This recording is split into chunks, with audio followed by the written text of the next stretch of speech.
Like share and subscribe.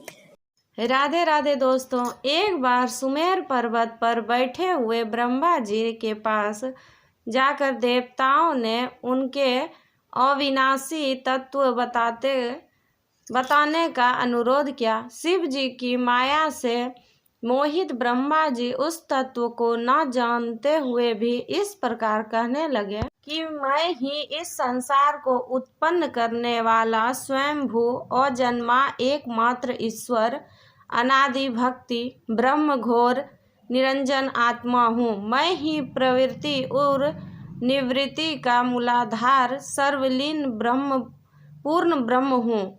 Brahma ji ऐसा कि पर मुनि मंडली में विद्यमान विष्णु जी ने उन्हें समझाते हुए कहा कि मेरी आज्ञा से तो तुम सृष्टि के रचयिता बने हो, मेरा अनादर करके तुम अपने प्रभुत्व की बात कैसे कर सकते हो। इस प्रकार ब्रह्मा और विष्णु अपना अपना प्रभुत्व स्थापित करने लगे और अपने पक्ष के समर्थन में शास्त्र वाक्य उद्धृत करने लगे। अंततः वेदों से पूछने का निर्णय हुआ तो स्वरूप धारण करके आए चारों वेदों ने क्रमशः अपना मत 6 इस प्रकार प्रकट किया। ऋग्वेद, जिसके भीतर समस्त भूत निहित है तथा जिससे सब कुछ प्रवत होता है और जिसे परमात्मा कहा जाता है, वह एक रुद्र रूप ही है। यजुर्वेद, जिसके द्वारा हम वेद भी प्रमाणित होते हैं तथा जो ईश्वर के संपूर्ण यज्ञों तथा योगों से भजन किया जाता है, सबका दृष्टा वह एक शिव ही है।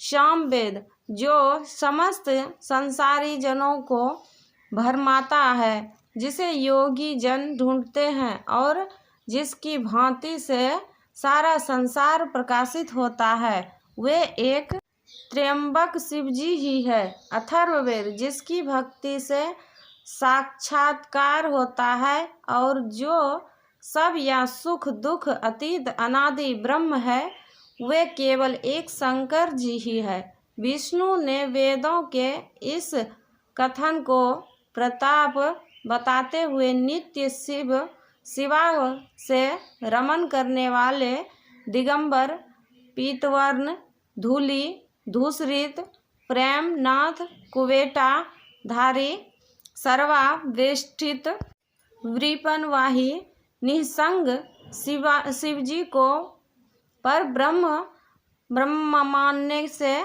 इनकार कर दिया। ब्रह्मा विष्णु विवाद को सुनकर ओमकार ने शिवजी की ज्योति नित्य और सनातन परब्रह्म बताया, परंतु फिर भी शिव माया से मोहित ब्रह्मा विष्णु की बुद्धि नहीं बदली। उस समय उन दोनों के मध्य आदि अंत रहित एक ऐसी विशाल ज्योति प्रकट हुई कि उससे ब्रह्मा का पंचम सिर जलने लगा। इतने में त्रिशूलधारी नील लोहित शिव वहाँ प्रकट हुए और अज्ञानतावश ब्रह्मा उन्हें अपना पुत्र समझकर अपने शरण में आने को कहने लगा। ब्रह्मा की संपूर्ण बातें सुनकर शिव जी अत्यंत क्रुद्ध हुए और उन्होंने तत्काल भैरव को प्रकट कर उससे ब्रह्मा पर शासन करने का आदेश दिया। आज्ञा का पालन करते हुए भैरव ने अपनी बाईं उंगली के नखाग्र से ब्रह्मा जी का पंचम सिर काट डाला। भयभीत ब्रह्मा शतरुद्री का पाठ करते हुए शिव जी के शरण हुए। ब्रह्मा और विष्णु दोनों को सत्य की प्रतीत हो गई और वे दोनों शिव जी की महिमा का गान करने लगे। यह देखकर शिव जी शांत हुए और उन दोनों को अभयदान दिया।